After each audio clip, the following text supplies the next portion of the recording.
మనం ఏదైతే కోరుకున్నామో అలాంటి వాళ్ళు మనకు అక్కడ కనిపిస్తే ఒక రకమైన అసూయ ఉంటుంది. వాళ్ళకి ఉంది కానీ నాకు లేదు, ఈ దేవుడేందో ఇచ్చేటోళ్ళకే ఇస్తాడు అంటామా అనమా, అనుకుంటామా అనుకుంటాం. సో గొప్ప విషయం ఏంటి అని అంటే వెస్టీజ్ లో ఉన్న వాళ్ళు ఎన్ని లక్షల డబ్బులు వచ్చినా ఇంత వస్తుంది అని చెప్పినప్పుడు ఆనందంగా చప్పట్లు కొట్టేది ఎవరు అంటే వెస్టీజియన్స్. అవునంటారా కదా? ఇప్పుడు నాకు లేదు కదా, మేడంకి లక్ష వస్తే ఎందుకు కొట్టాలని ఊరుకుంటున్నారా? సంతోషం అంటే నెక్స్ట్ నాకు కూడా వస్తుంది అన్న ఆలోచన తోటి సంతోషంతో కొడుతూ ఉంటాం. బయట అవకాశం ఉందా? లేదు కాబట్టి ఇష్టపడతాం. అంతేనా కాదా? సో ఈ అవకాశము నాకు 2.5 సంవత్సరాల క్రిందట ఎంఎస్ఆర్ గురువు గారి రూపకంలో మా ఇంటి తలుపు తట్టింది. సో గురువు గారు చెప్తారు అవకాశం ఒకటేసారి వస్తుంది, ఏ రూపకంలో వస్తుందో తెలియదు. అవునా కాదా? సో దరిద్రం 100 సార్లు కాదు 1000 సార్లు ప్రతిసారి తలుపు తట్టనే ఉంటది. అవకాశం మాత్రం ఒకటేసారి వస్తుంది. పట్టుకోవాలా వదిలిపెట్టాలా మనది చాయిస్. సో ఆ రోజు మాత్రం ఓన్లీ ఏం చెప్పారు అంటే వెస్టీజ్ అనే company direct selling industry network marketing. So company స్థాపించింది 2004లో. 2004 నుండి ఇప్పటి వరకు నోటి మాట ద్వారా ముందుకెళ్తున్న కంపెనీ ఇండియన్ కంపెనీ అంటారు. అదేంటి అర్థం కాలేదు. ఎందుకు అనంటే వెస్టీజ్ కి ముందు నేను ప్రైవేట్ ఎంప్లాయీ అకౌంటెంట్ గా ఒక 10,000 రూపాయలకి ఉద్యోగం చేసే వ్యక్తిని. సో నా పని ఏంటి అని అంటే పొద్దున్న లేవాలి, ఇంట్లో పిల్లల్ని చూసుకోవాలి, వర్క్ కంప్లీట్ చేసుకోవాలి, డ్యూటీకి వెళ్ళాలి. అక్కడ 6 to 7 వరకు ఈవినింగ్ నా పని అంతా కంప్యూటర్ ముందే ఉంటుంది. సో వర్క్ అయిపోయింది అంటే మళ్ళీ ఇంటికి రావాలి, మళ్ళీ ఇంట్లో పిల్లల్ని చూసుకోవాలి, వంట చేసుకోవాలి, తినాలి, పడుకోవాలి. ఇదే నా రొటీన్ లైఫ్, నా దినచర్య. సో ఇలాంటి సిచ్యువేషన్ లో ఒక వ్యక్తి వచ్చి network marketing direct selling industry quality products Indian company అని చెప్తే అర్థమవుతుందా? ఏం అర్థం కాదు. నాకైతే అసలు ఏం అర్థం కాలేదు. మీకేం అర్థమవుతుందో నాకు తెలియదు. సో నాకైతే ఏం అర్థం కాలే. ఒకటే నాకు నచ్చిన విషయం ఏంటి అని అంటే ప్రొడక్ట్స్ ఉంటాయి, బాగుంటాయి, ఒక్కసారి వాడి చూడండి, నచ్చితే మళ్ళీ కొనండి. దీనికి డిమాండ్ ఏం లేదు, ఇంత కొనాలి ఇవే కొనాలి అని డిమాండ్ ఏం లేదు అన్నారు. ఏమన్నా కట్టాలా అంటే కట్టేది ఏం లేదు అన్నారు. ఇదేదో బాగుంది, బాగుందా బాగాలేదా? సో ఆ ఒక్కదానితో బాగుంది అని చెప్పి ఏం చేయాలి సార్ అంటే ఒక ఆధార్ కార్డు తీసుకురండి, మీది ఐడి నెంబర్ చేస్తే దాంతో మీకు అక్కడికి వెళ్ళిన తర్వాత ఆ స్టోర్ లో మీకు కొంత డిస్కౌంట్ వస్తుంది, ఈ నెంబర్ ఉంటే అని చెప్పారు. సో ఆధార్ కార్డు ఇచ్చాము, నెంబర్ ఇచ్చారు, ఐడి నెంబర్ వచ్చింది. ఒక 2,000 రూపాయలకి ప్రొడక్ట్ తెచ్చుకున్నాం. సో ఇంటికి వచ్చిన తర్వాత గురువు గారు ఏం చెప్పారు అని అంటే ఒక 4 రకాల కేటగిరీలో ప్రొడక్ట్స్ ఉంటాయి. ఒకటి వచ్చేసి ఇంట్లో వాడుకునేవి, ప్రొద్దున లేచినప్పటి నుండి పడుకునే వరకు ప్రతి కుటుంబంలో ప్రతి ఒక్క వ్యక్తి, భూమి మీద బ్రతికే ప్రతి ఒక్క వ్యక్తి వాడవలసిన వస్తువులు కొన్ని ఉంటాయి. వాళ్ళ స్థాయిని, స్థితిని, అవసరాన్ని బట్టి చిన్నదా పెద్దదా, క్వాలిటీయా నాన్ క్వాలిటీయా, బ్రాండా నాన్ బ్రాండా పక్కన పెడితే ప్రతి ఒక్కరు ఖచ్చితంగా వాడాలి. సో అలాంటి ప్రొడక్ట్స్ ఒక కేటగిరీ. సెకండ్ వచ్చేసి హెల్త్ సప్లిమెంట్స్, థర్డ్ వచ్చేసి అగ్రికల్చర్, ఫోర్త్ వచ్చేసి బ్యూటీ ప్రొడక్ట్స్ అంటారు. సో నేను అనుకున్న హెల్త్ అయితే ఇప్పుడు బాగానే ఉంది, ఈ సప్లిమెంట్స్ ఇవి అంటే నాకైతే తెలియదు, దాని జోలికో. ఇప్పుడు కొత్తగా వచ్చిన వాళ్ళకి మీకు కూడా అర్థం కాదు, అవును కాదా? సరే మిమ్మల్ని తీసుకొచ్చిన వాళ్ళతోటి లేకపోతే 4 సార్లు ఇందాక సార్ చెప్పారు కదా ఒక 10 మీటింగ్లకి వరుసగా రండి అని. సో 10 మీటింగ్లకి వరుసగా వస్తే అప్పుడు మీకు సప్లిమెంట్స్ అంటే ఏంటి నమ్మకం వస్తుంది. అగ్రికల్చర్ అంటే అత్తమ్మ వాళ్ళు చూసుకుంటారు, మనకు సంబంధం లేదు. బ్యూటీ ప్రొడక్ట్స్ అంటే అవసరం ఉన్నప్పుడు తీసుకోవచ్చులే అనుకున్నాం. సో జనరల్ ప్రొడక్ట్స్, సబ్బు, షాంపూ, పేస్ట్, వంట నూనె, గిన్నెలు తోమేది నా ఒక్కదానికి అవసరమా? ఇక్కడ కూర్చున్న ప్రతి ఒక్క కుటుంబానికి అవసరం, అందరికి అవసరమే కదా. అందరు వాడాల్సినయా వాడకూడనివా? ప్రత్యేకంగా వెస్టీజ్ కోసమే డబ్బులు కేటాయించి కొనుక్కోవాలన్న రూల్ అయితే కాదు కదా. కొనుక్కోవాలి, అయిపోతే వాడుకుంటాము, మళ్ళీ వెళ్ళి కొనుక్కుంటాం, అవునే కాదా? సో నేను కూడా అదే అనుకున్నా, ప్రతి కుటుంబంలో ప్రతి ఒక్క వ్యక్తి వాడుకోవాల్సిన వస్తువులు. సో సో ఇవి క్వాలిటీ అంటున్నారు కదా, ఒకసారి వాడి చూస్తే క్వాలిటీ అర్థమవుతుంది. క్వాలిటీ బాగుంటే నెక్స్ట్ తెచ్చుకుంటాం, అది తర్వాత సంగతి అని చెప్పేసి ఒకసారి నేను ప్రొడక్ట్స్ తీసుకొచ్చా. ఒక 2000 రూపాయల వస్తువులు తీసుకొచ్చి వాడుతూ ఉన్న క్రమంలో నాకు ప్రతి ఒక్క ప్రొడక్ట్ చాలా అంటే చాలా సూపర్ గా నచ్చింది. సో గిన్నె కడిగేది వాడినప్పుడు పైన తొందరగా నేను హడావుడిగా కడిగితే ఇంటికి వచ్చి చూసేసరికి మళ్ళీ డ్యూటీ నుండి వచ్చిన తర్వాత సరిగ్గా కడగకపోయిన వస్తువు ఏమైతుంది అంటే పైన తెల్లగా పేలేదు. మళ్ళీ ఏం చేస్తాం, ఇది ఉంది కదా అన్నం పెట్టేటప్పుడు ఇట్లా తుడిచి అందులో అన్నం పెట్టి ఇస్తాం పిల్లలకైనా మనమైనా అక్కడే తినేస్తాం. సో అలాంటి సందర్భంలో ఏదైతే నేను డిష్ వాష్ లిక్విడ్ వెస్టీజ్ వాడిందో అప్పటి నుండి నేను అబ్జర్వ్ చేసిన విషయం ఏంటి అని అంటే అది తెల్లగా వస్తలేదు గిన్నెల మీద. సో ఇది చెప్పారు కదా కెమికల్ లేని ప్రొడక్ట్స్ అని, ఇది నిజం. తర్వాత పాల గిన్నెలు, నూనె గిన్నెలు చాలా ఈజీగా తోమడానికి ఉంది, అంటే మురికి పోతుంది, జిడ్డు పోతుంది. సో అది నాకు చాలా నచ్చింది. వాషింగ్ మిషన్ లిక్విడ్ కంఫర్ట్, సబ్బు, సర్ఫ్ ఏం అవసరం లేకుండా ఒకే లిక్విడ్ తోటి అన్ని రకాల పనులు అయిపోతున్నాయి తక్కువ టైంలో. సో అది బాగుంది. ఫ్లోర్ క్లీన్ బాగుంది. సో అట్లా చూసుకున్నట్లయితే ప్రతి ఒక్క ప్రోడక్ట్ బాగుంది. ఒక మంత్ వాడినాం, సెకండ్ మంత్ అయిపోతే తెచ్చుకోవాలా వద్దా? ఒక్కసారి మనల్ని జాయిన్ చేసిన వాళ్ళ కోసమో మన కోసం వచ్చిన వాళ్ళ కోసమో బలవంతంగానో ప్రేమగానో ఇంకోసారి కొనొద్దు అన్న విషయం కోసం అంతా కొనుక్కోవాలి, అవునే కాదా? ఈ రెండోసారికి మన ఇష్టమా మళ్ళీ వాళ్ళే ఎద్దు కొడిచినట్టు కొడవాలి చెప్పాలి, మన ఇష్టం కదా. మరి నచ్చినప్పుడు మనస్ఫూర్తిగా కొంటామా, వాళ్ళు వచ్చి కొను కొను అంటే కొంటామా? మనస్ఫూర్తిగా కొంటాం కదా. రెండోసారికి అయిపోయిన ప్రొడక్ట్స్ నేను ఏం చేసినానంటే ఇంకా మళ్ళీ ఏం అడగలేదు గురువు గారిని, నాకేం కావాలో స్టోర్కి వెళ్ళి తెచ్చుకొని వాడుకుంటుంది. సో వాడుతున్న సమయంలో మా సార్ వచ్చేసి టీవీఎస్ షోరూమ్ లో మేనేజర్. సో మేనేజర్ అంటే ఏం పని ఉంటుంది అని అంటే ఒక 20 మంది ఆయన కింద వర్కర్స్ ఉంటారు. సేల్స్ ఎగ్జిక్యూటివ్స్ వేరే, మెకానిక్స్ వేరే, వర్కర్స్ వేరే, అట్లా అందరు కలిపి ఒక 20 మెంబర్స్ ఉంటారు. ఆ 20 మెంబర్స్ కి ఎవరు అంటే ఈ మేనేజరే బాస్. అసలు ఓనర్ ఉన్నాడు, ఓనర్ ఎవరంటే ఈ మేనేజర్. సో ఆ మేనేజర్ ఎవరు అంటే మా సార్. అలా మేనేజర్కి ఏముంటుంది అంటే మంచి ఏసీ క్యాబిన్ ఉంటుంది, పెద్దగా వీల్ చైర్ ఉంటుంది. టింగ్ అని బెల్లు కొడితే ఛాయ్ తెచ్చిస్తారు. టింగ్ అని బెల్లు కొడితే సార్ ప్రిన్సిపల్ చేస్తే కూడా అంతే, ఇట్లా వణుకుంటూ వస్తారు వీరు. సో మా సార్ కూడా అంతే, బిల్లు కొట్టిందంటే వాటర్ వస్తాయి, బెల్లు కొడితే టీ వస్తుంది. సో ఆ రకంగా ఏసీలో ఎక్కువసేపు కూర్చొని ఉండడం వల్ల, వాటర్ ఎక్కువ తీసుకోకపోవడం వల్ల తనకి కిడ్నీలో స్టోన్స్ వచ్చినాయి. ఒకటి వచ్చేసి 10 mm, ఒకటి వచ్చేసి 12 mm. సో ఎప్పుడు తెలిసింది అని అంటే బాగా పెయిన్ వస్తున్న సందర్భంలో హాస్పిటల్కి వెళ్తే టెస్ట్ చేపిస్తే ఆ రిజల్ట్ బయటపడింది. సో రిజల్ట్ బయటపడినప్పుడు మేమేం చేసినాము అని అంటే మరి డాక్టర్ దగ్గర సలహా తీసుకోవాలి కదా. డాక్టర్ ఏం చేసింది, ఒక 3 to 4 days అడ్మిట్ చేసుకున్నట్టు ట్రీట్మెంట్ చేసి మళ్ళీ ఒక 3-4 రోజులకి మెడిసిన్ ఇచ్చి ఇంటికి పోవాలి. సో ఈ 4 రోజులు బాగానే ఉంది, ఇంటికి వచ్చిన 4 రోజులు వాడుతున్నప్పుడు బాగానే ఉంది. ఎప్పుడైతే టాబ్లెట్స్ అయిపోయినాయో మళ్ళీ నొప్పి స్టార్ట్ అయింది. సో నొప్పి స్టార్ట్ అయిన తర్వాత మళ్ళీ మేము ఏం చేసినాం అని అంటే డాక్టర్ దగ్గరికి వెళ్ళి అడిగితే ఇంక ఇది టాబ్లెట్ తోటి తగ్గేది కాదు, ఖచ్చితంగా మీకు సర్జరీ కావాలి, ఆపరేషన్ చేయాలి, పెద్దగా ఉన్నాయి, తగ్గదు, కరగదు, ఓపిక లేదు మీకు అప్పటిదాకా, కాబట్టి ఖచ్చితంగా ఆపరేషన్ చేయాలి అన్నారు. సో ఆపరేషన్ చేస్తే ఖర్చు ఎంత అవుతుంది అంటే ఒక 30 నుండి 50 వేల మధ్యలో అవుతుంది అన్నారు. సో మళ్ళీ రాదు అన్న గ్యారెంటీ ఉందా అని అడిగారు. అది మీ అదృష్టం. గ్యారెంటీ ఇస్తారా? లక్షలు పెట్టినా గ్యారెంటీ ఇస్తారు. ముందు సంతకాలు పెట్టుకో, తర్వాత లోపల పంపిస్తారు, అవునా కాదా? మరి ఆడ లక్షలు పెట్టినప్పుడు ఏమో మనం గ్యారెంటీ అడగకుండా దయా దండాలు పెట్టి లక్షలు ఇచ్చి సంతకాలు పెట్టి లోపల పంపిస్తాము. ఈడ సబ్బు వాడు, షాంపూ వాడు, సప్లిమెంట్ వాడు అంటే ఏం గ్యారెంటీ ఇస్తామని అడుగుతారు. తెలియకల్లో అడుగుతుర్రా లేదా? మరి డాక్టర్ దగ్గరికి పోయినప్పుడు ఆయన గ్యారెంటీ లేదని చెప్తాడు, కానీ లక్షలు అయితే కడుతున్నామా లేదా? మరి గ్యారెంటీ లేదన్న కాడ లక్షలు కట్టినప్పుడు ఎలాంటి గ్యారెంటీ కావాలని ఇక్కడ లక్షలు కట్టించుకుంటున్నామా?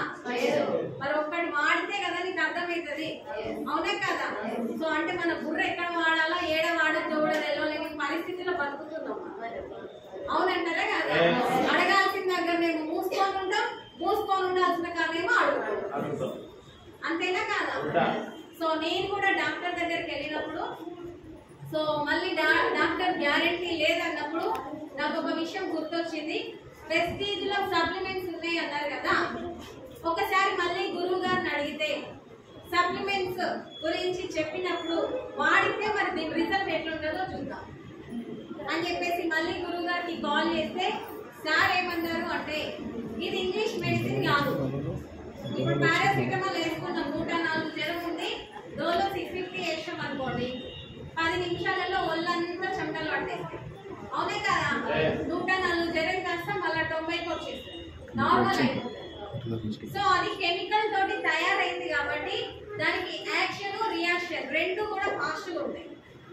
సో ఇది వెస్టీజ్ లో ఉన్నది ఏంటి అని అంటే సప్లిమెంట్స్. ఇందాక సార్ చెప్పారు కదా, స్ప్రినినా వాడుతున్నా, అది పండ్లతోటి ఆకుకూరలతోటి 12 రకాల పండ్లు తిన్నా, 12 రకాల కూరగాయలు తిన్నా నష్టం ఏమన్నా ఉందా శరీరానికి అని? సేమ్ అదే రకంగా అన్ని సప్లిమెంట్స్ అట్లనే తయారవుతాయి. సో అలా తయారైనప్పుడు వాటి యాక్షన్ ఎలా ఉంటది అని అంటే స్లోగా ఉంటది, అప్పటి వరకు ఓపిక పెట్టుకోవాలి. సో గురువు గారు మాకు చెప్పింది ఏంటి అని అంటే ఇంగ్లీష్ మెడిసిన్ లాగా అంత ఫాస్ట్ గా పనిచేయదు, మీరైతే తీసుకొచ్చుకొని వాడుకోండి, కొంచెం ఒక వారం వాడిన తర్వాత బాగుంది అంటే కంటిన్యూ చేయండి, ప్రాబ్లం ఎక్కువ అవుతుంది అని అంటే ఏం చేసేది లేదు కదా, హాస్పిటల్కి వెళ్ళండి అని చెప్పింది. చెప్పిన తర్వాత సరే చూద్దాం అని చెప్పేసి 2000 రూపాయలకి మేము యానోడర్మా, కిడ్నీ హెల్త్, ట్యాక్స్ క్లీన్ ఇవి తీసుకురావడం జరిగింది. కుకింగ్ ఆయిల్ అంటే ఆల్రెడీ వాడుతున్నాం. సో ఇవి తీసుకొచ్చినాము, వాడుతూ ఉన్నారు, ఒక 1 వీక్ వాడారు కంటిన్యూగా. సో ఎలాంటి ఫుడ్ రిస్ట్రిక్షన్స్ మెయింటైన్ చేయొద్దు, టమాటా వాడద్దు, పాలకూర తినొద్దు, ఇవన్నీ ఏం లేవు, అన్ని రెగ్యులర్ గా తినేవి తినుకుంటూ, ఆయన కోసం నేను సపరేట్ గా వంట చేయలేదు, తను తినేది నేను తినేది తను తినుకుంటూ సప్లిమెంట్స్ వాడినప్పుడు 1 వీక్ వాడితే ప్రాబ్లం అయితే ఎక్కువ అయితే లేదు, బానే ఉంది. సో బానే ఉంది అంటే సప్లిమెంట్స్ పని చేస్తున్నాయా పని చేయట్లేదా? పని చేస్తున్నాయి కదా. సో గురువు గారు చెప్పిన విషయం ఏంటి అని అంటే మీరు 3 నెలలు కంటిన్యూగా వాడి మళ్ళీ రిజల్ట్ టెస్ట్ చేపిస్తే మీకు ఓరియంటెడ్ గా రిజల్ట్ ఏంటి అనేది అర్థమవుతుంది అన్నారు. సో నెలకి అయిపోయినాయి, మళ్ళీ తెచ్చాము, మళ్ళీ అయిపోయినాయి, మళ్ళీ తీసుకొచ్చాము. సో 3 మంత్స్ ఇట్లా కంటిన్యూ చేసిన తర్వాత ఎప్పుడైతే 3 మంత్స్ అయిపోయిందో మళ్ళీ వెళ్ళి టెస్ట్ చేయించాం. టెస్ట్ చేపిస్తే ఆ 12 mm 10 mm ఎక్కడ పోయిందో తెలీదు, 0 రిపోర్ట్ వచ్చింది.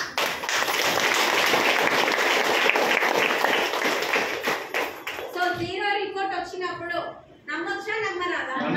బెస్ట్ సప్లిమెంట్స్ వాడొచ్చు అని చెప్పేసి నమ్మొచ్చా నమ్మరాదా? ఎవరికైనా ధైర్యంగా చెప్పొచ్చా చెప్పరా? చెప్పొచ్చు కదా. సో నాకు అప్పుడు నమ్మకం కుదిరింది ఏంటి అని అంటే ప్రోడక్ట్ ఇంత బాగుంది, ఇంత అద్భుతమైన ప్రోడక్ట్ కదా. సో మనలాగా చాలా మంది ఎంతో అనారోగ్యంతో బాధపడుతున్నారు, అందులో అందరూ వింటారా అంటే వినరు. కొంతమంది కన్నా మన మాట ద్వారా హెల్ప్ చేసినట్టు అవుతుంది. సో ఇదేదో బాగుంది కదా అనేసి అప్పుడు నేను మనస్ఫూర్తిగా వెస్టీజ్ని నమ్మినాను హెల్త్ విషయం వచ్చిన తర్వాత. సో నమ్మిన తర్వాత అప్పుడేమంటారు మళ్ళీ ఒక్క మీటింగ్ కి మీటింగ్ వచ్చి కూర్చుంటే అర్థమవుతుంది, అంతేనా కదా. సో ఇంట్లో ఉన్నంత వరకు సబ్బులు షాంపూల వెనకాల డబ్బులు ఉన్న విషయం అసలుకే తెలియదు. ఇంట్లో ఉంటే ఏంటి అంటే వాడుకుంటే క్వాలిటీ బాగుంది, ఎప్పటి వరకు వాడొచ్చు అంటే భూమి మీద మనిషి ఉన్నంత వరకు వాడొచ్చు అని చెప్తాం, అంతేనా కదా. సో ఎప్పుడైతే మీటింగ్ వచ్చి ఇలా కూర్చుంటామో అప్పుడు అర్థమవుతుంది సబ్బులు షాంపూల వెనకాల బోలెడు డబ్బులు ఉన్నాయి, ఆ డబ్బులు సంపాదించాలి అంటే ఇలా వచ్చి కూర్చోవాలి. సో అప్పుడు నాకు అర్థమైంది ఒక మీటింగ్ రావాలంటే వచ్చినా ఇట్లా కూర్చున్న తర్వాత సేమ్ ఇందాక అందరం ఎట్లా చెప్తున్నామో అట్లా అందరూ 10,000 20,000 30,000 లక్ష 2 లక్షలు అంటున్నారు. అర్థం కాలే, ఫస్ట్ టైం వచ్చిన వాళ్ళకి అర్థమవుతుందా? అర్థం కాదు కదా. నాకు కూడా అర్థం కాలే. ఎందుకు అర్థం కాలేదు అంటే నేను 10 సంవత్సరాల నుండి కంప్యూటర్ జాబ్ చేస్తున్నాను. పెళ్లి కానప్పటి నుండి చేసుకున్న అదృష్టం కొద్దీ అత్తగారు అమ్మగారు అందరూ కొంచెం కొంచెం దగ్గరలోనే కాబట్టి మళ్ళీ అదే జాబ్ ని కంటిన్యూ చేయడం జరిగింది. సో దానివల్ల నేను 10 years నుండి చేసుకున్నాను. పెళ్లికి ముందు, పెళ్ళైన తర్వాత, పిల్లలు అయిన తర్వాత 3 కేటగిరీ దశల నుండి అదే కంటిన్యూ అవుతుంది. సో అట్లా పనిచేసిన నెలకి అంటే రోజుకి ఒక 10 గంటలు అయితే ఖచ్చితంగా కంప్యూటర్ ముందు కూర్చోవాలి. 10 గంటలు 30 రోజులు పని చేస్తే నాకు 10,000 జీతం వస్తుంది.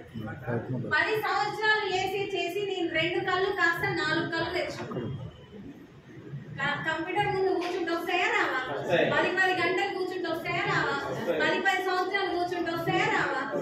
నాకు కూడా వచ్చినాయి. 2 కళ్ళు కాస్త 4 కళ్ళు అయినాయి. సోడబుద్ధి కళ్ళు ఉండే వెస్టేజ్ ముందు సప్లిమెంట్స్ వాడిన తర్వాత ఇప్పుడు తీసేసి సో 4 కళ్ళు అయినాయి. 4 కళ్ళు చేసుకున్నా నాకు వచ్చిన జీతం 10,000. ఇక్కడ వచ్చి మీటింగ్ వింటే ప్రతి ఒక్కరు 10,000 నుండి 1,00,000, 2 లక్షలు, 3 లక్షలు చెప్తున్నారు. అసలు ఇది ఎట్లా సాధ్యం? నిజం చెప్తున్నారా అబద్ధం చెప్తున్నారా? అంటే మనల్ని అందరూ ఇక్కడ మోటివేట్ చేయడానికి, మనం అందరం ప్రొడక్ట్స్ కొనడం కోసము, అందరం ఇక్కడికి తీసుకురావడం కోసం చెప్తున్నారా అనేది నాకు ఒక క్వశ్చన్ మార్క్ అయింది. సో క్వశ్చన్ మార్క్ అయింది అని అంటే దాన్ని ఆడికే వదిలేయాలా, ఇంకా తెలుసుకోవాలి కదా. సో తెలుసుకోవాలి అన్నప్పుడు మళ్ళీ ఏం చెప్పారంటే లాస్ట్ కి మీటింగ్ అంతా అయిపోయిన తర్వాత ఇప్పుడు ఎవరికైనా అర్థం కాకపోతే నెక్స్ట్ మళ్ళీ ఫలానా రోజు మీటింగ్ ఉంది, ఆ మీటింగ్ వస్తే ఇంకొంచెం అర్థమవుతుంది అన్నారు. నా క్వశ్చన్ మార్క్ కి ఇంకొంచెం మళ్ళీ నెక్స్ట్ ఛాన్స్ ఉంది అనేది నాకు ఒకటి అర్థమైంది. సో అలా మీటింగ్ టు మీటింగ్ కంటిన్యూగా మీటింగ్స్కి వెళ్ళిన. ఫస్ట్ ఆఫ్ ఆల్ ఏముందో నేను తెలుసుకోవాలి. మనల్ని ఏం చేస్తారంటే 1 మీటింగ్ 2 మీటింగ్లకు వస్తారు. 1-2 మీటింగ్లకు వచ్చిన తర్వాత మొత్తం తెలుసు నాకు. వెస్టేజ్ అంటే మొత్తం తెలుసు. ఏం తెలుసు? సబ్బులు ఉంటాయి, పేస్ట్ ఉంటది, బీపీ వాళ్ళకి, షుగర్ వాళ్ళకి, మోకాళ్ళ నొప్పులకి మందులు ఇవ్వాలి, వ్యవసాయానికి మందులు వాడిపియాలి. వీళ్ళందరికి ఇస్తే నాకు పైసలు వస్తాయి. 2 మీటింగ్లకు వచ్చి ప్రయోగాలు చేస్తే సక్సెస్ అవుతుందా? కాదు కదా. టమాటా కూరకి, చికెన్ కి, మటన్ కి వండడానికి తేడా ఉందా లేదా? టమాటా వండినట్టు చికెన్, మటన్ వండుతా అంటే అవుతుందా కూర? బాగుంటుందా? బాగుండదు. మరి 2 మీటింగ్లకు వచ్చి మొత్తం తెలుసు అనంటే ఎట్లా సాధ్యమవుతుంది? సో సక్సెస్ అవ్వట్లేదు, నాతోటి జనాలు వస్తలేరు అని అంటే రీజన్ అది. 2 మీటింగ్లు వింటారు, ఇంకెవ్వరు మాట వినరు. నేను చేస్తా, నాకు తెలియలేదా, అది లేదా, ఇది లేదా అని చెప్పి మనమే పెద్ద పోతే బార్లాగా ఫీల్ అయిపోయి చేస్తాం. సో కాకపోతే ఎవ్వరు రారు. మళ్ళీ అంటే నాతోటి కాదు ఈ బిజినెస్, ఎవరికన్నా చెప్పండి, నా టైం వేసి చేసుకోండి. సగం తెలుసుకొని, సగం అర్థం చేసుకొని, సగం పని చేస్తే, సగం చేస్తే సగం సక్సెస్ రాకపోతే మొత్తం సక్సెస్ వస్తుందా? రాదు. సో నేను కూడా ఏం చేసిన అంటే ఈ సగం కాదు తెలుసుకునేది మొత్తం తెలుసుకోవాలి అని చెప్పేసి మొత్తం తెలుసుకున్న తర్వాత నేను కూడా స్టార్ట్ చేసిన. కాకపోతే మళ్ళీ దాని నుండి 0 నుండే స్టార్ట్ చేయాలి. ఎలాంటి వాళ్ళు వచ్చినా సార్ ప్రిన్సిపల్ అయినా సరే మళ్ళీ ఈడ ఏబీసీలు దిద్దాల్సిందే.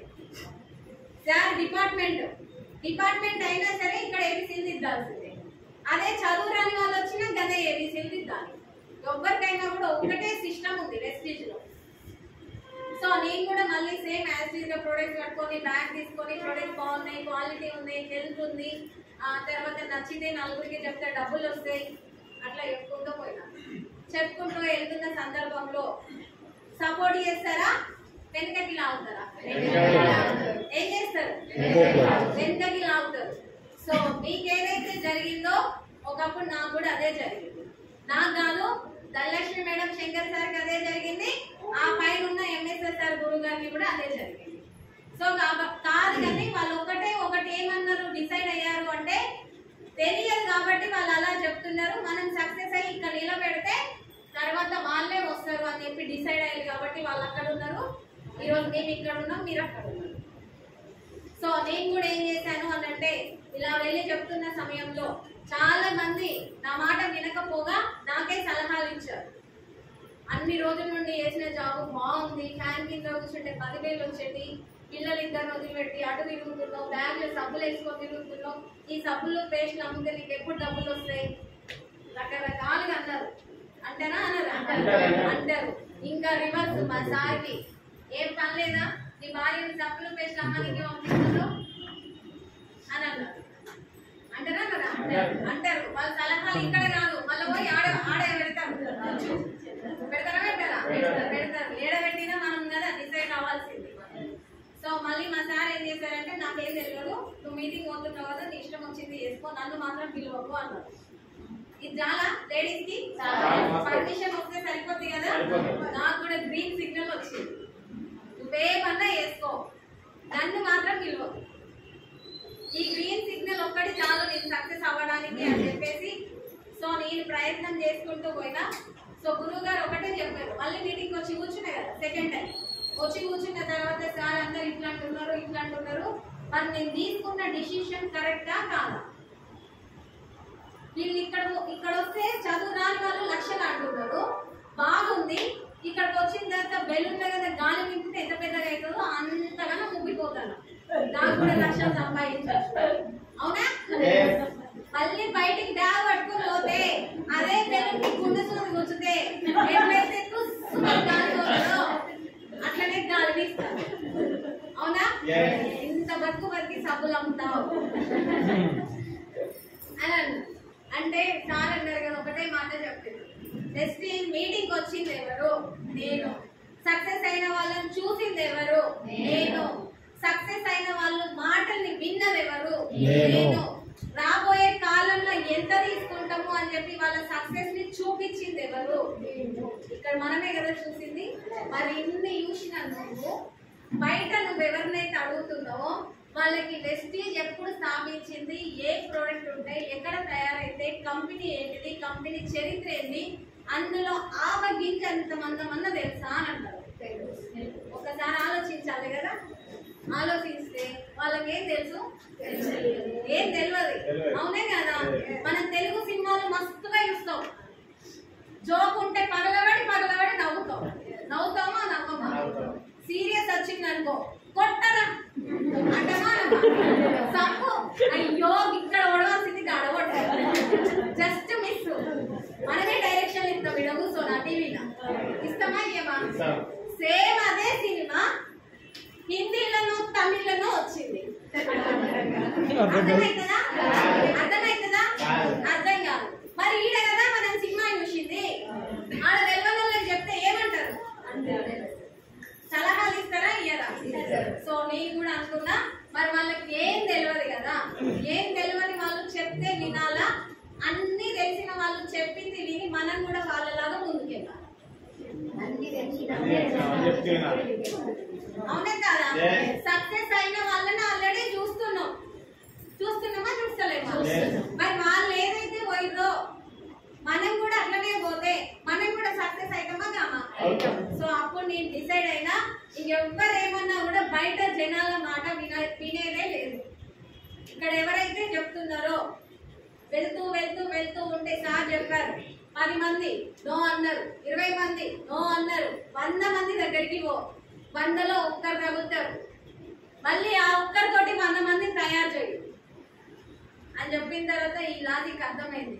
ఇంక నో అంటే నెక్స్ట్, నో అంటే నెక్స్ట్, ఎన్నో నో కదా అంటే నెక్స్ట్ ఆపర్చునిటీ ముందుంది, ముందుకెళ్ళు, నాతో కాదు నువ్వు ముందు పో అని చెప్తున్నారా? మరి ముందుకు పోవాలా నా నెక్స్ట్ రావాలా?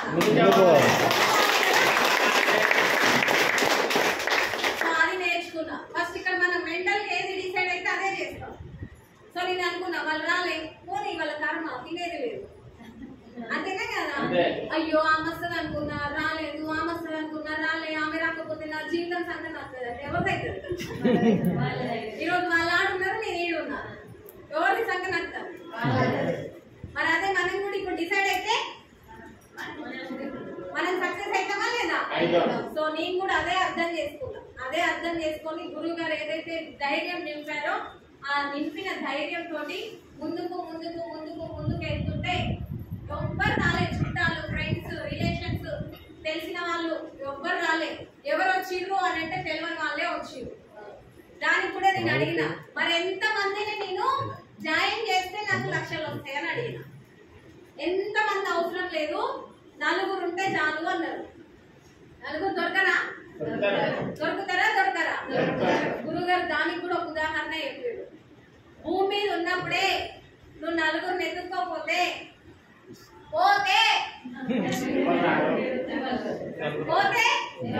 ఎంతమంది కావాలి? మరి ఆ నలుగురు ఎవరు వస్తారు? బతుకున్నప్పుడే నలుగురిని సంపాదించకపోతే ఎప్పుడు వాళ్ళు వస్తారా? రారు. కాబట్టి ఉన్నప్పుడే ఈ నలుగురిని సంపాదించు, ఈ నలుగురే నీ జీవితాన్ని మారుస్తారు అన్నారు. నలుగురు దొరుకుతారా? దొరకరా? మీకు దొరుకుతారా? దొరకరా?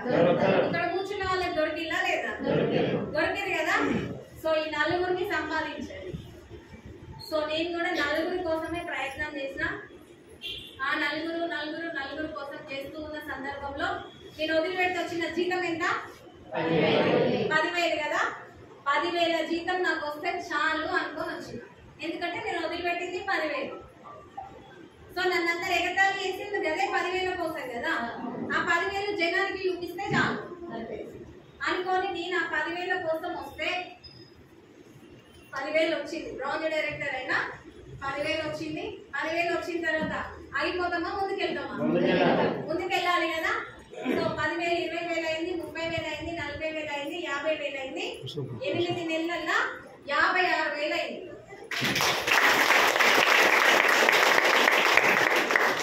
సో 56,000 అయిన తర్వాత మా సార్కి చెప్పిన మళ్ళీ ఇద్దరే కలిసి పొద్దున లేచి సాయంత్రం వరకు మన మధ్యలో ఒక అతను ఉంటాడు. నువ్వు డ్యాన్స్ అయ్యంటే డ్యాన్స్ వేయాలి, పాట పాడంటే పాట పాడాలి, నిల్చో అంటే నిల్చోవాలి. ఎవరు? బాస్. అవునే కాదా? ఆయన జీతం ఇస్తాడు, ఆయన చెప్పింది మనం చేయాలి. మనం ఇష్టం వచ్చినట్టు చేస్తే ఊరుకుంటాడా? ఊరుకోడు కదా. సో బర్త్డే ఉంది, లివ్ ఇయ్యమంటే ఇస్తాడా? ఆయనకి ఇష్టమైతే ఇస్తాడు. ఆయనకి ఏం పని లేకపోతే సరే అంటాడు. పని ఉంటే బర్త్డే కాదు, చచ్చిపోయినా కూడా పోవడానికి వీల్లేదు. ఉందా? లేదు. అట్లా ఆయన చెప్పినట్టు ఒక అతను, అంటే మన మధ్యలో డాన్స్ చేయించే అతను ఒక వ్యక్తి ఉంటే ఆయన చెప్పినట్టు చేస్తే, మనకి ఇద్దరం కలిసి కష్టపడితే నీకు 30 నాకు 10 మొత్తం కలిపితే 40 వచ్చింది. అవునే కాదా?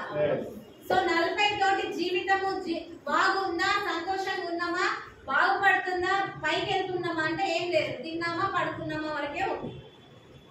అలాంటి సందర్భంలో వెస్టేజ్ ని నువ్వు ఒక్కదాన్ని వేసుకో, నన్ను పిలువకు అన్నావు కదా. నేను ఒక్కదాన్ని చేయడం వల్ల 8 నెలల్లో 56,000 వచ్చింది. మరి ఇప్పుడు నువ్వు వస్తే ఈ 50ని 1,00,000 చేయొచ్చు. నువ్వు ఆడున్నావు 30-60 అవుతుందా? అవుతుందా? నాకు ఇక్కడ బాస్ లేదు, టైమింగ్ లేదు, టార్గెట్ లేదు, టెన్షన్ లేదు. అన్ని వదిలేసి 56,000 నిమ్మలంగా అకౌంట్ లో పడుతుంటే మరి అన్నింటితోటి టెన్షన్ పడుకుంటూ మళ్ళీ అంతకన్నా మించి ఏమైంది అని అంటే కరోనా వచ్చిపోయింది, సేల్స్ తగ్గిపోయినాయి. పై నుండి బాస్ ప్రెషర్, ఈయన మేనేజర్ ఈ డిపోకి, ఈయన కన్నా పైన ఏరియా సేల్స్ మ్యాన్ ఉంటాడు. ఆ ఏరియా వీళ్ళను తోముతాడు. వీళ్ళు ఏం చేయాలి? కింద నల్లని తోమాలి. అందరికీ తోమించుకున్నాడే పని. ఒకరినొకరు తోమించుకుంటాడు. ఒకరి జీవితాలు అయితే సత్తకూడదు. సో వీళ్ళని తోముతారు కదా, వాళ్ళకి చేంజ్ చేస్తారు, ఇంట్లో వాళ్ళని తోముతారు. వాళ్ళు ఎక్కడ పోతారు? ఫ్రస్ట్రేషన్ ఏడ తీయలేరు. ఇంటికాడ అనుకోకుంటారు కదా, చూసుకొని ఉంటారు కదా, మరి ఈడనే తీయాలి. సో ఇంటికి వచ్చి ఆ కసు ముసులను ఏడ తీస్తారు అంటే పిల్లల మీద, భార్య మీద తీస్తారు. ఒకటే చెప్పిన, ఇప్పటి నుండి నువ్వు ముయ్యాలి నోరు అంటే ఫస్ట్ నువ్వు డ్యూటీ పని చేయాలి. డ్యూటీ పని చేసి నాతో వస్తే ఈ 50ని 1,00,000 చేయొచ్చు. నీకు ఫ్రస్ట్రేషన్ తగ్గుతుంది, నాకు తిట్లు వస్తాయి. బాగుందా? కాలేదు అని చెప్పిన తర్వాత మా సార్ కూడా అర్థం చేసుకుంటారు. అర్థం చేసుకొని ఆ డ్యూటీ మానేసి ఇద్దరం కలిసి తిరుగుతున్నాము. సో ఇద్దరం కలిసి తిరుగుతున్న సమయంలో చిన్న చిన్న జీవితాలు, నేను చదువుకుంది పెద్దగా ఏం చదవలే. ఇందాక సార్ చెప్పినంత పీజీ ఏం కాదు, ప్రిన్సిపల్ సార్ అంత చదువు అయితే నాకు కాదు. నేను చదివింది డిగ్రీ. సో మా సార్ కూడా డిగ్రీ. బీకామ్ చదువుకున్న వాళ్ళకి, ఎలాంటి జాబ్స్ కి ప్రిపేర్ అవ్వని వాళ్ళకి జీవితంలో టైమింగ్, టార్గెట్, పెట్టుబడి, బాస్ లేకుండా 1,00,000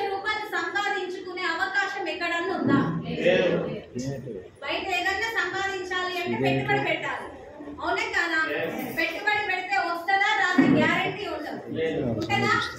సరే చదివిన చదువుకు లక్షల ఉద్యోగాలు ఉన్నాయి అంటే బీటెక్ ఎంటెక్లు చదివిన వాళ్ళకే లేవు, డిగ్రీ చదివిన వాళ్ళకి లక్షలు ఇస్తారు, ఇస్తారా?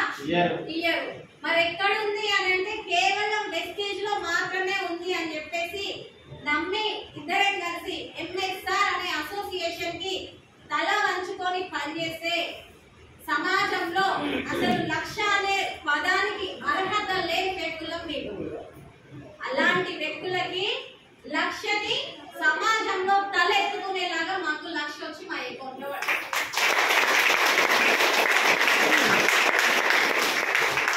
సో ఒక్కసారి ఆలోచించండి, అసలు వచ్చినప్పుడు ఎందుకు వస్తామా తెలియదు, ఎవరి కోసం వస్తామా తెలియదు, అవునంటారా కదా? ఆమె పిలిచింది, ఈమె పిలిచింది, ఆమె బాధకో ఈమె బాధకో వచ్చి ఇక్కడ కూర్చుంటాం. కొంచెం ఇక్కడికి వచ్చిన తర్వాత ఒక్కొక్కరు మాటలు వింటుంటే వీళ్ళు ఎందుకు సంపాదిస్తున్నారు, నేను ఎందుకు సంపాదించలేను అని ఒక ఆలోచన కలుగుతుంది. సో అలాంటప్పుడు ఫస్ట్ డిసైడ్ అవ్వాల్సింది మనం. ఫ్యామిలీలో ప్రాబ్లమ్స్ అన్ని ఉంటాయి, ఏది లేకుండా ఏది ఈజీగా రాదు, ఏది ఉన్నా సరే ఒకటి లక్ష్యం అయితే గురి. సో అలా లక్ష అని లక్ష కోసం పోరాటం చేస్తే లక్ష వచ్చింది. సరిపోతాయా? ఎందుకు అనంటే ఇక్కడ ఉంది కదా, లేకపోతే సరిపెట్టుకోవాలి, ఉన్నప్పుడు ముందుకెళ్ళాలి, సంపాదించుకోవాలి. అవకాశం ఎంత ఉంటే అంత సంపాదించాలి అని ఇక్కడికి వచ్చిన తర్వాత మైండ్ సెట్ మారింది. అప్పుడు చెప్పేది సార్ ఏమనే వాళ్ళంటే ప్రెస్టీజ్ మీటింగ్స్ ఇట్లా వచ్చినప్పుడు ఫస్ట్ నాకు కూడా డబ్బు మైండ్ సెట్ అయితే అస్సలకే కాదు. సో ఉన్న దాంట్లో తినాలి ఉండాలి అనే రకమే, సో మంచిగా బతకాలి. అలాంటి పరిస్థితుల్నే ఎక్కువ సంపాదించుకోవాలన్న ఆలోచన అయితే నాకు ఉండేది కాదు. సో అలాంటి టైంలో ఒకరోజు గురువు గారు చెప్పారు, సంపాదించలేని వాళ్ళు సాకులు చెప్తారట, సాకులు చెప్పే వాళ్ళు సంపాదించారట. సో ఇది చెప్పిన తర్వాత నేను అనుకున్నా, చేతగాని వాళ్ళే డబ్బు గురించి అంటే నాకు వద్దులే, పోయేటప్పుడు ఏమన్నా తీసుకోపోతామా, వచ్చినప్పుడు ఏమన్నా తీసుకొచ్చినామా అని చెప్పేసి మాట్లాడుతూ ఉంటారు కదా. ఇది ఎవరు చేస్తారు అంటే డబ్బు సంపాదించలేని వ్యక్తులు ఇలాంటి మాటలు మాట్లాడతారు అన్నారు. అప్పుడు నేను బొమ్మ వేసుకున్నా, నా గురించే చెప్తున్నారు. మరి అనుకోవాలా కాదా? మరి అది నేనే కదా అనుకున్నప్పుడు మళ్ళీ దానికి మారాలి. సార్ చెప్పిర్రు అంటే నీ కోటగిరిలో ఉండద్దు, దీంట్లోనే నేను డబ్బు సంపాదిస్తానా? సంపాదించను. సో డబ్బు సంపాదించే వాళ్ళు ఉన్నారు, బిల్ గేట్స్, అంబానీ లాంటి వాళ్ళు ఉన్నారు. ఈ రోజుకి కూడా వాళ్ళు కనీసం రోజుకి 5 గంటలు కూడా పండుకోకుండా పని చేస్తున్నారు, అన్ని కోట్లు ఉన్నోళ్ళు. మరి మనకి ఎన్ని కోట్లు ఉన్నాయని చెప్పి 10 గంటలు పడుకుంటున్నాం అని సార్ ఒక మాట అన్నప్పుడు మరి కొంచెమన్నా రియలైజ్ కావాలి. సో నేనైతే రియలైజ్ అయ్యి, సో నా బతికి ఇది కాదు, అప్పుడు నాకు అవకాశం లేదు కాబట్టి 10 గంటలు పడుతున్నా, ఉన్న దాంతో తృప్తి పడ్డా. ఇప్పుడు అది కాదు, ఎంతైనా సంపాదించాలి, ఏదైనా సాధించాలి అన్న గోల్ పెట్టుకొని ముందుకెళ్తూ ఉన్న తరుణంలో సో గురుగారి ఆశీస్సులతోటి మాకు వచ్చిన హైయెస్ట్ ఇన్కమ్ 2,35,000.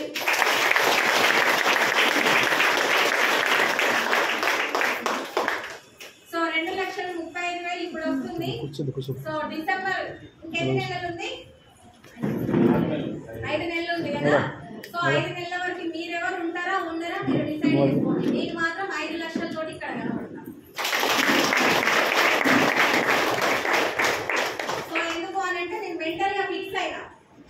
అక్కడ యమధర్మరాజు కూడా చెప్పిన 5 వచ్చే వరకు నన్ను తీసుకోబోకు అని. ఎందుకు అని అంటే ఆయన మంచి పని చేసేటప్పుడు ఉంచుతాడా? నాకు 5 వస్తాయి అని అంటే నా తరపున ఉన్న వాళ్ళకి కనీసం 10 మంది కన్నా 1,00,000 వస్తుంది. పేద కుటుంబాలకి ప్రతి ఒక్క కుటుంబంలో 1,00,000 వచ్చే అంత దీపం వెలిగిస్తున్నప్పుడు యమధర్మరాజు అంత తొందర పడతాడా? తొందర పడడు. తొందర పడితే అడిగి పోయినాక ఆయన పని ఉంటుంది. అందుకోసం ఆయన కూడా చెప్పిండు, నువ్వు నిమ్మలంగా 5 లక్షల కోసం పోరాటం చేసుకోవాలి. సో డిసెంబర్ కి నేను పెట్టుకున్న గోల్ ఏంటి అంటే 5 లక్షలు. మీకు ఎవరికి డౌట్ ఉన్నా, అనుమానం ఉన్నా, ఈమె బిల్డప్ ఇస్తుంది అనుకున్నా సరే, దానికోసం అన్న వచ్చి కూర్చోండి డిసెంబర్ దాకా. మీకోసం కాదు, తెలుసుకోవడం కోసం ఇక్కడ కూర్చోండి.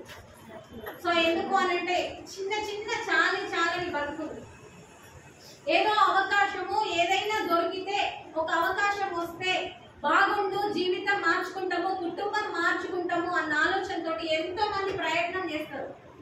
సో ఆ ప్రయత్నంలో భాగమే వెస్టేజ్ అని గుర్తుపెట్టుకోండి. సో వెస్టేజ్ వస్తుంది, మరి అదే ప్రయత్నంలో భాగము వీళ్ళు ఎందుకు చెప్తున్నారు అనేది ఒకటి గుర్తుపెట్టుకోండి. మీటింగ్ అంటే మీటింగ్ డ్యూటీ ఉన్నది, 200 పోతాయి, డ్యూటీకి పోవాలి, 300 పోతాయి. ఇలా తమ్ముడు ఉన్నది, విత్తనాలు పెట్టేది ఉంది, కలుపు తీసేది ఉంది, నారేసేది ఉంది, ఎన్నో చెప్తారు. ఆ 200 ఇప్పుడే కదా నీకు పొట్టకి గుడ్డకి సరిపోతున్నాయి, అవునా కదా? రేపటికి ఏముంది, ఎల్లుండికి ఏముంది, మనం పైకి పోతే ఏముంది, కుటుంబానికి ఉందా ఏమన్నా? మరి ఆ 200 ఒక పూట తినకపోయినా నష్టం ఉందా? కొవ్వు ఎక్కువ ఉంటే కడుగుతారు, అవునా కాదా? అన్ని తిని తిని కొవ్వు పెరిగి కొలెస్ట్రాల్ తోటి హార్ట్ అటాక్ వస్తుంది, ఒకటి వస్తలే. మరి ఆ 200 కోసం పని చేసుకొని 200 కోసం పొట్ట నింపుకోవడం కన్నా ఒక రోజు పని పోకుండా ఓ పొట్ట ఖాళీ ఉంచుకొని ఇక్కడ వచ్చి కూర్చుంటే మనం భూమి మీద ఉన్నా లేకపోయినా కుటుంబానికి తరగని సంపాదన ఇక్కడ ఉంది.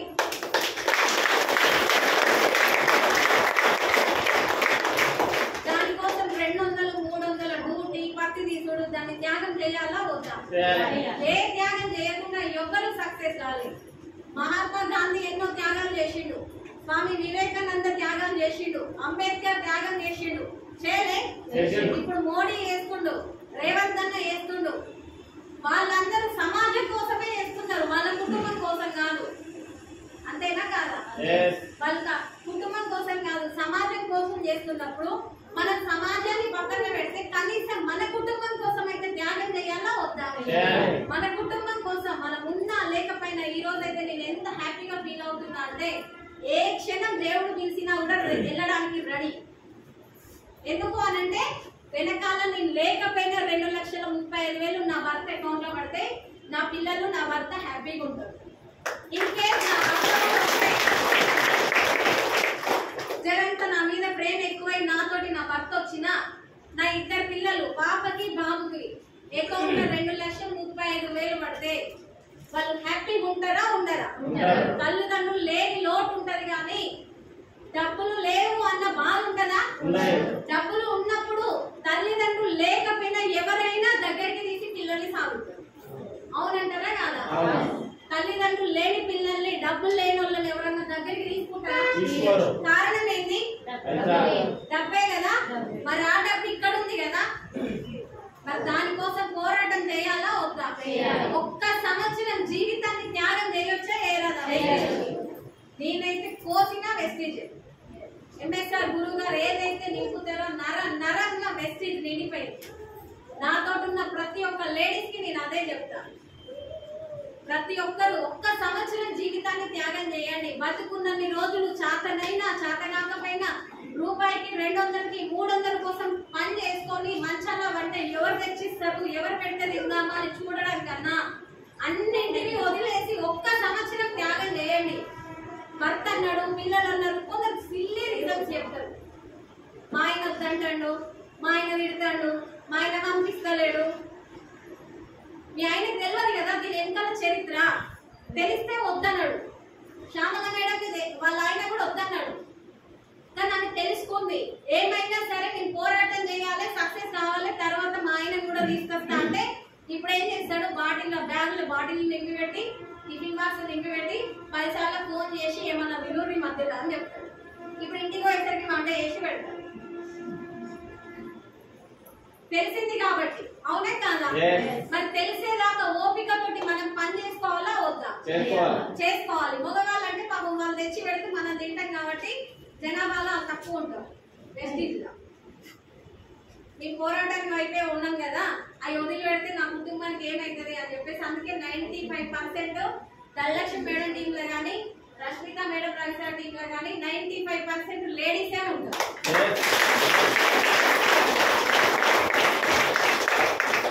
సో మీకు సక్సెస్ అయ్యే వరకు మీరు కుటుంబాన్ని పోషించండి.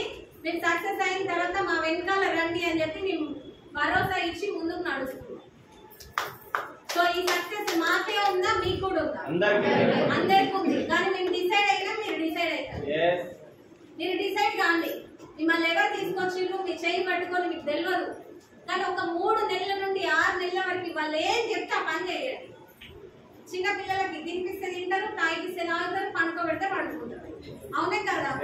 సేమ్ అట్లనే మనని కూడా మనల్ని ఎవరైతే ఇటుదాకా తీసుకొచ్చిరో వాళ్ళు చెప్పిన మాటలు వాళ్ళు ఏం చెప్తే అది మళ్ళీ ఉల్టా క్వశ్చన్ వేయకుండా మనం అధిక తెలివితేటలు చూపెట్టకుండా చెప్పింది చెప్పినట్టు ఒక 3 నుండి 6 నెలలు మీరు పాటించండి. మీకు కూడా మొత్తం మెసేజ్ నిండిపోతుంది. అప్పుడు ఇంటికి పోయిన తర్వాత మీ ఆయన 4 దెబ్బలు కొట్టినా కూడా మూసుకొని ఉంటుంది.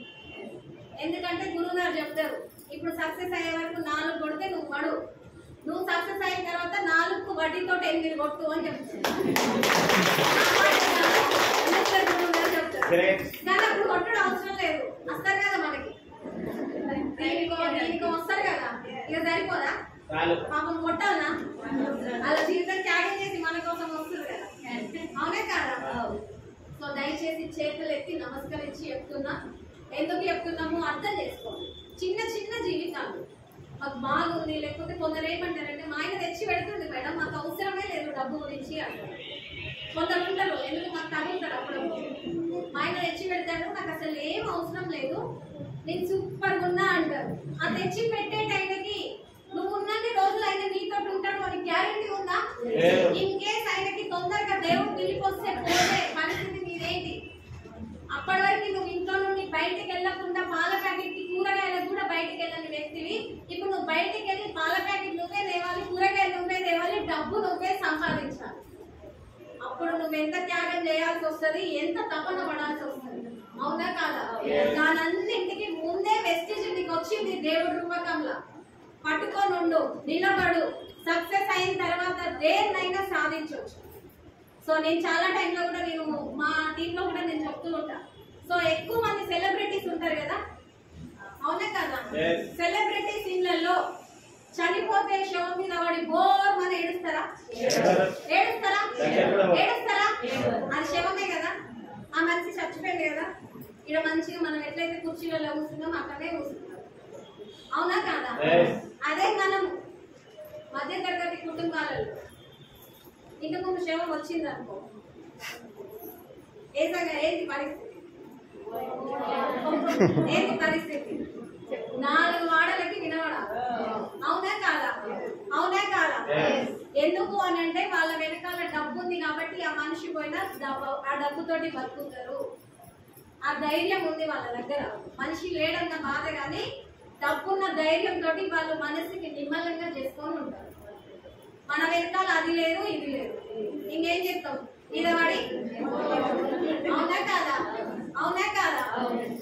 డబ్బున్న వాళ్ళకి డబ్బు లేని వాళ్ళకి శవాల మీద వాడు ఏడవడానికి తేడా అయితే ఏ ప్రేమ కాదు, ఏ అభిమానం కాదు, అందరికి ఉంటుంది ప్రేమ. ప్రేమ అందరికి ఉంటుంది. డబ్బు లేని వాళ్ళకి ప్రేమ లేదని అర్థమా? వాళ్ళు ఏడుతలేరంటే సార్ చెప్పండి, రీజన్ చెప్పండి. ఒక రకమైన ధైర్యం ఉంది.